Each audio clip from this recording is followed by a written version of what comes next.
we have a rock star panel here. People who've done products at various stages, early stage, large companies, small companies, scaling up and hopefully not scaling down. I think we have all stages here in the panel, and we are going to just go straight to them and get the maximum of their rich experience out here. And my first question is to Sanjay, who told me this morning that everything he knows about product management is through sports and cricket. So, Sanjay, tell us more about that. All right. Good morning. I've got a mic. So I started playing cricket. You could call it professional because in those days, I'm pretty old. I don't look old, but I'm very old. But I used to play with guys like Srikanth and Krishnan and W.E. Raman and Maninder Singh and Chetan Sharma. And,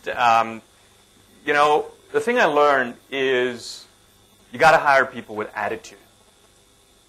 And you've got to hire people who are motivated. So really, those same things apply to building a team, right? You don't hire for skills, you don't hire for degrees, you don't hire for anything other than attitude. Because you know something?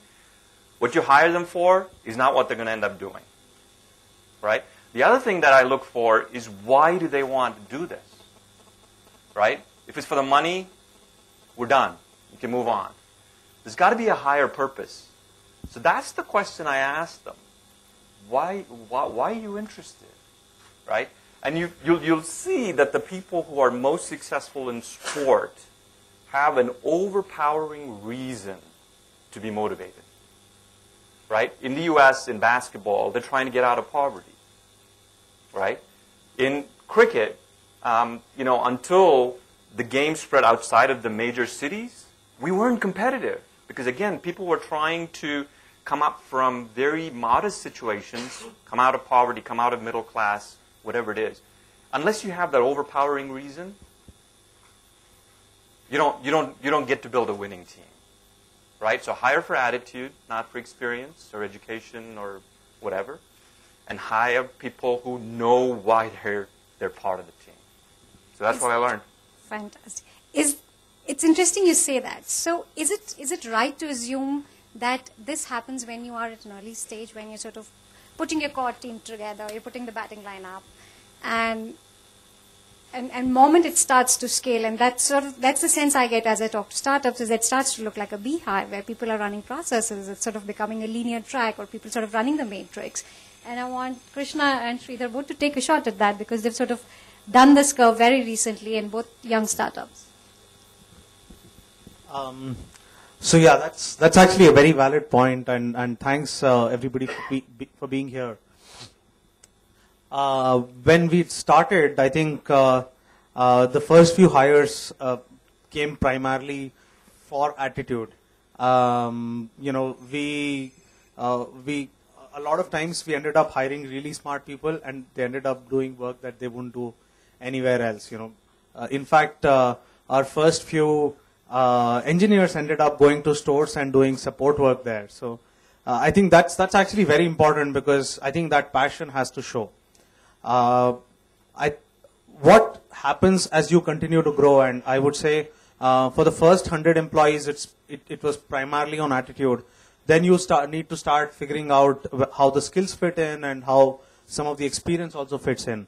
More recently, I think we've also felt a lot more need for experience because a lot of times as the startup continues to grow, there is a lot of outbound effort required in terms of talking to customers, in terms of talking to analysts, in terms of talking to field sales, and even the smartest people who haven't had that experience are not able to handle that pressure really well. So, I mean, at every stage, I guess, every quarter you got to sit down and think, what is it that I need the next quarter? And where are we lagging behind, and try and figure out what are the gaps that we need to fill in that particular quarter. At the end of the day, it all boils down to that prioritization. So I'll let Sridhar comment more. I think he has. I wanted to start off with a question. How many of you actually manage product teams? Fantastic. Okay, so that's my target audience. So Sanjay's example was very great. That you want to bring in people who want to play sports and want to excel at it, because they need to be, product managers are fundamentally expected to be really strong individual contributors. Okay? And really strong individual contributors can actually make very great team players. So the skills are not independent. The skills can be together in the same person. Okay? So one of the things I've always kept in mind as the teams grew, when we started ramping up teams in Mobi, was that building a great team is a continuous two-way street between you and your team. Okay? So it's, I mean, I used to tell everybody that I would recruit that it's going to be a 49-51 partnership. I have a responsibility to set you up for success. You have a responsibility to succeed. And the 2% extra that you bring in is your responsibility to make it successful. So that's where I kind of looked at building the team.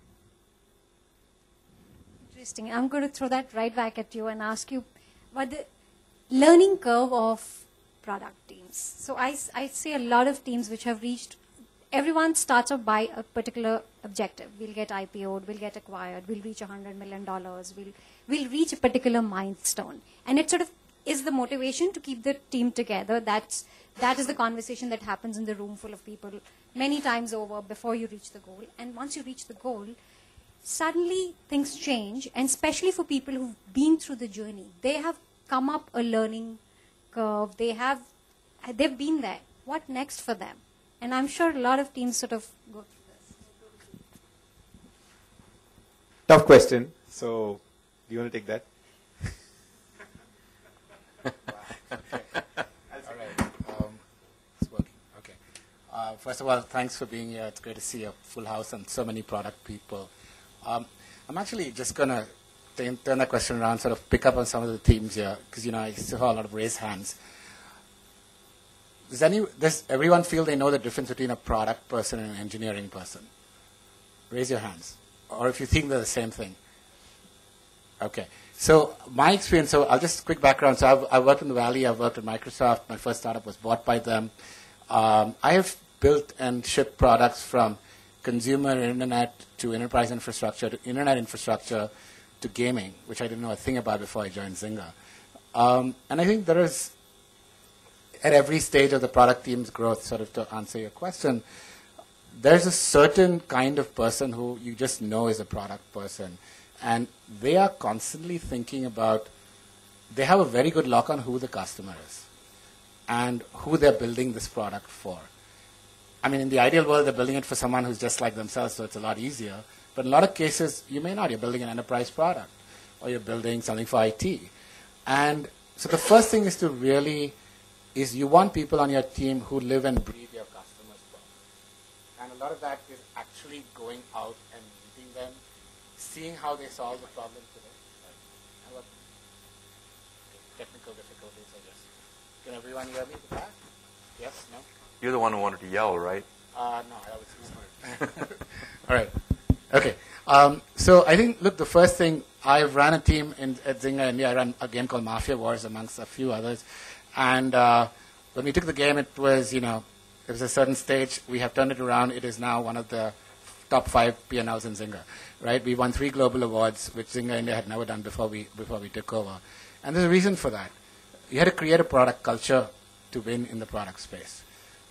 Second thing is, I'm here to tell you that any team in India is world-class, right? The challenge, I think, in a lot of cases that I see is having worked in the Valley, having worked here, is that a lot of us don't have exposure to, global competition or markets because we've not designed for that. And so that is the process that I find myself helping build that culture. As the team scales up, you will specialize. There is no doubt. If you're successful, you will. You will grow. You will add additional product lines. But the core of that, the DNA of a product team is you must know your customer. You must know how they're solving the problem that you're trying to solve today and why your solution is better. And if it's a consumer product, within the first 30 seconds of them using it, if they don't understand it, you're dead. They've moved on. So there are differences here that you have to be clear on. So Yezdi mentioned a word that I think is the most important word. It's called culture. I mean, you can call it, in this context, it's the product culture. Product culture is like practice. Product culture or the culture is what allows you to respond in the right way when the situation gets hard. Culture is what you build over a period of time. The most interesting aspect of culture is who you hire first and the example that the leader sets.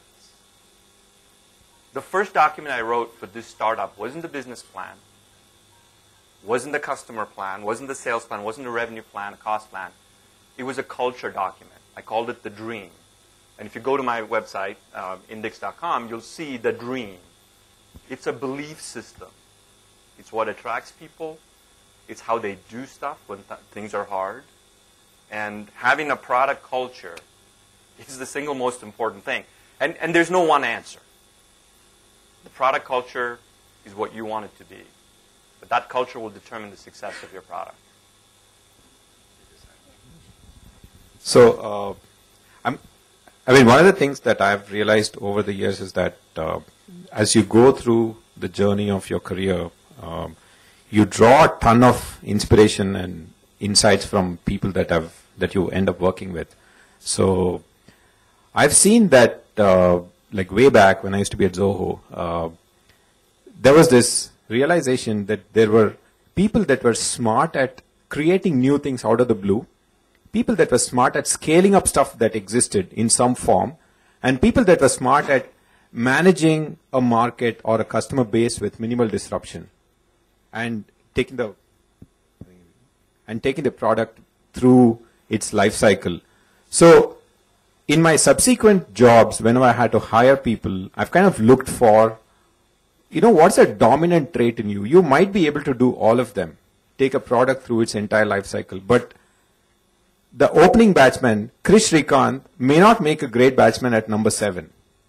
He'll probably not even want to get in there. When he sees the board with scoreboard with 125 or 150 with 6 down, he'll say, man, chuck it, I'm not going, right? But you give him a blank slate, the guy will freak out. Okay, he'll be a different guy. So the important thing is also to kind of think about at the stage of your company, when you are at 50 people, 100 people, as Krishna said, or 200 people, 300 people. At every step function growth of team size, the culture has to kind of reinvent or evolve to keep pace with the new aspirations of the team. Okay? And for all of those, you do need different personalities to fit in and to be able to take it to the next level. So I believe that the cognizance of what you need as a culture or as a set of people to execute your stuff, depending on stage of your company, is what's going to determine the team composition for you.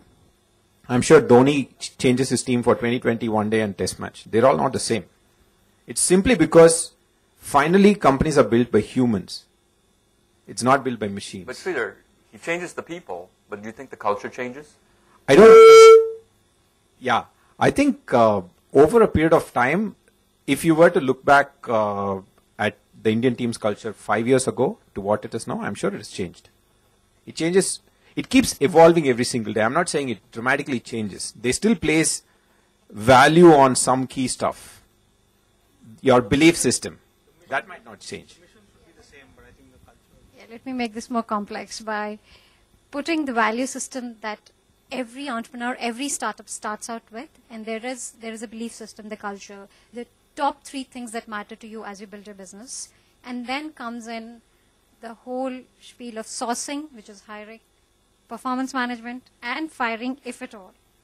And what's your experience in that? I mean, research says you should fire 15% of your people to keep it alive, keep it fresh at all times, the Howard rule. Tell me, how do you do it? I think as Sridhar also mentioned, I think it's really important to figure out what stage you are in.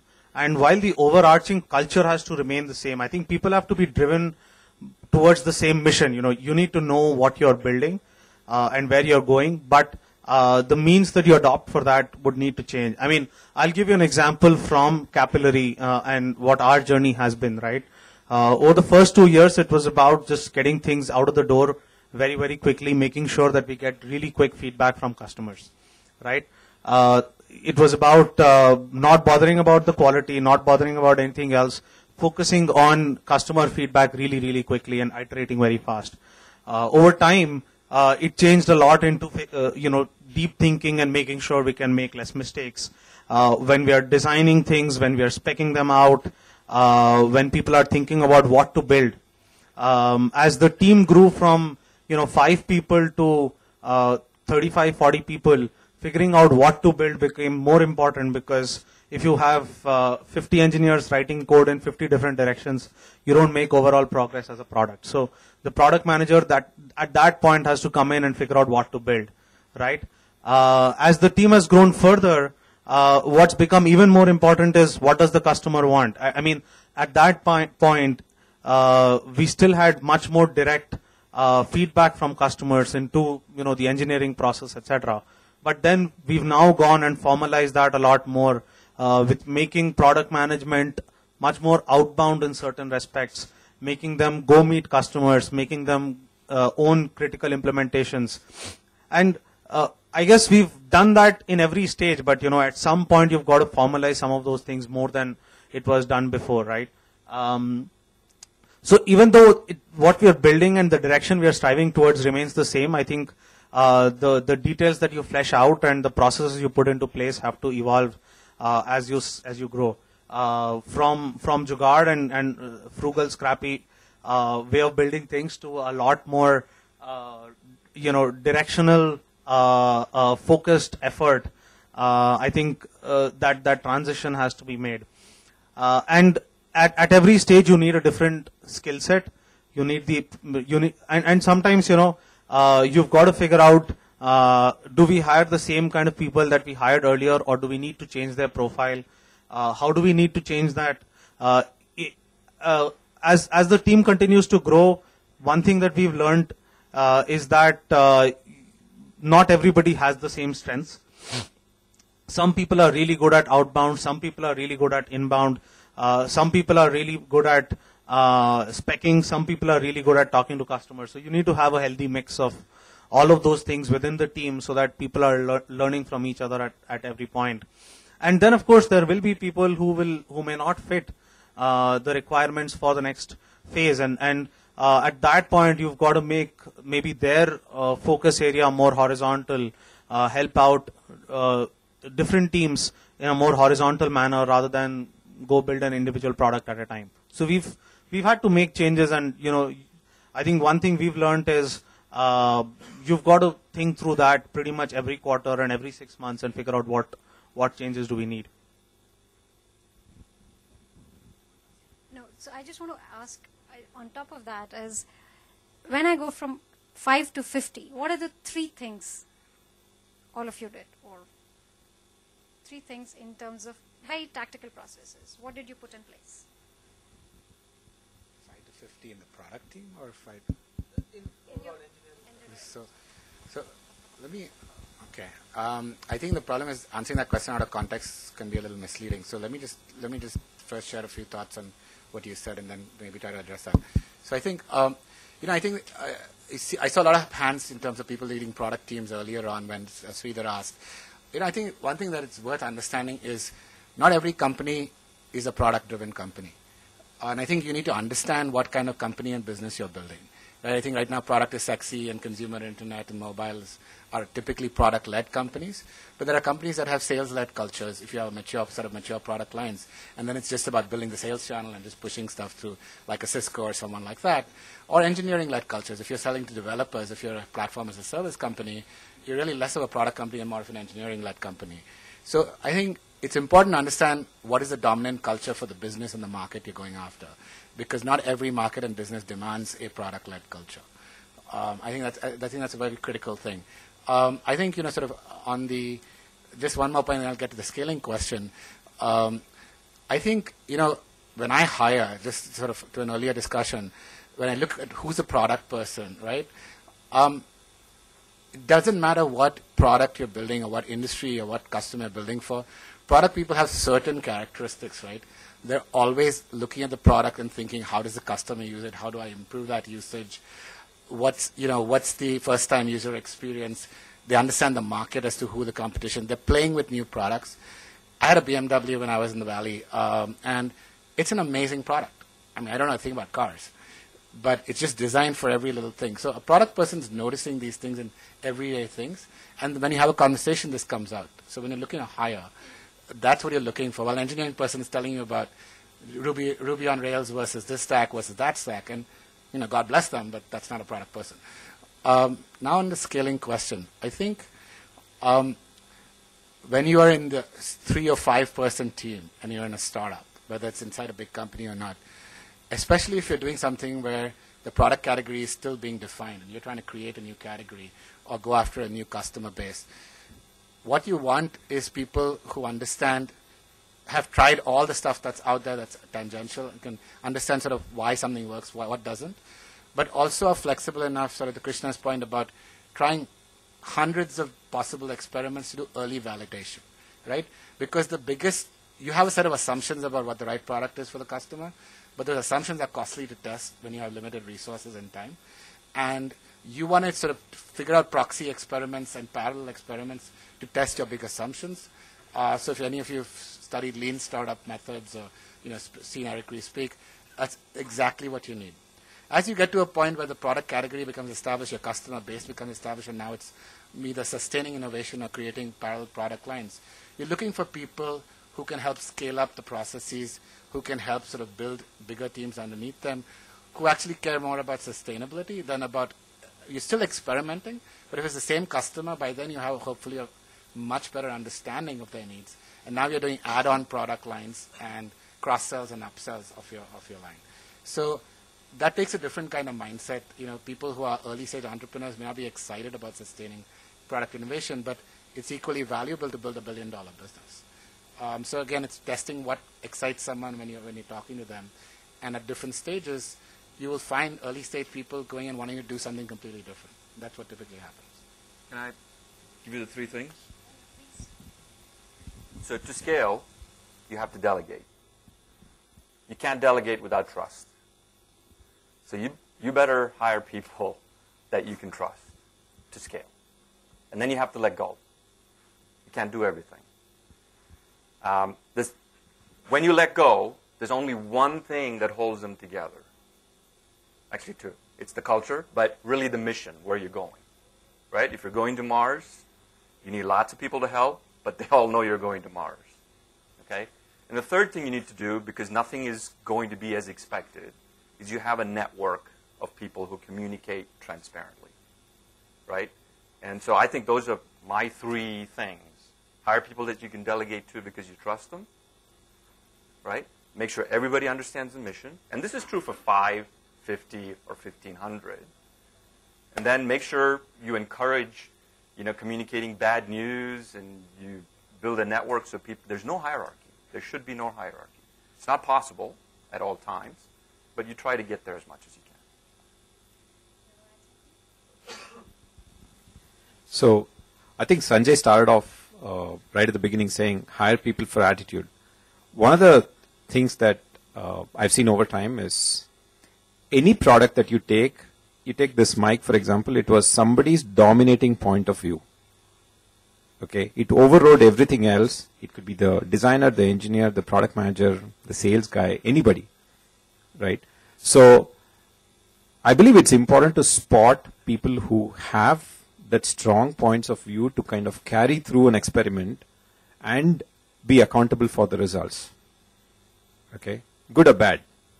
End of the day, it's going to be like you don't know you only know that it was good or bad in retrospect, not when you were doing it. Okay, like the team that plays first innings. They don't know if their score is going to win the game. Right? But they went out and did their best and batted like excellently and came back. Now it's for a bunch of other people to do the job, to make sure they win the day. So I think it's important to identify people who stand up for what they want to, very strongly for what they believe in, and are willing to take accountability and responsibility for the results. That's probably one thing that's going to, because that then leads to you being willing to trust them. Because they're not going to be your relatives. They need not be your friends. But in a professional context, you want to trust people that behave professionally and that stand up for what they are kind of taking up as an effort. Right. So I think everybody's talked a lot about the overarching things that you've got to do when you go from 5 to 50. But let me tell you the view from the trenches. The first thing that we had to start doing from 5 to 50 was writing feature specs, right? When it's a 5-member team, you don't really need to do it because everybody knows and everybody is looking at what's happening, right? But as you start going there, I think we really need to start getting the discipline of if you're writing feature specs when it's 5-member teams, then it's a waste because I think that collaboration is just a lot easier when you're sitting across the same table, right? Just writing feature specs. I would say the other thing that we had to really start doing as we went, from 5 to 50 as the engineering product team, but the company had also grown a lot, right? So making sure that different members of the company and aligning, getting approvals on making sure that they were aligned, because what you don't want is, especially in our case, we are more of an enterprise company. What you don't want is you build something and the guy who has to sell it is not bothered. He's like, okay, I don't care about this. I won't do anything about it, right? So you've got to start doing a lot more of those things. As we went from, I think we're now about 100 odd people. So from 50 to 100, it's been a different transition because we've modularized the teams more. We've had to focus, we went through a lot of transition on our technology stack from being a monolith to now we are, the entire infrastructure is served out of about 30 different services. So making sure that across different development teams, there's a lot more synchronization. Because some of the challenges we used to start seeing is, this team built this, but they had dependencies on that other team and they forgot about it and they discovered it 3 months later, so you're shipping 6 months late. So you start seeing a lot more of those problems on making sure that you can bring the, the team together into a single overall plan and make sure that they can execute a plan. That's where we are. I think we are. Another thing that we had to do a lot more of, make sure that people on the product team are going and meeting customers, because as the company grows, the feedback that you'll get from different sources will vary a lot. So you'll hear different things from different people, and it's hard to figure out what's right and what's wrong. So you need to have those people go out and figure those things out by themselves. So we've started investing a lot in that direction. So that's just some view from the trenches, but I'm sure there are more things that need to be done. You make an interesting point. One of the things that it's really important is, at least when you're 50, everybody needs to know the system, every part of the system. So we have our engineers do the operations, and we have engineers who work with customers. And the moment the engineer starts, so we had some pretty hard issues with having our analytics performant, and we could spend all the time telling them that this needs to be a better process. The best thing we did was put the guys who did the analytics in, to do the operations. They were up at 3 o'clock at night, and it got fixed right away.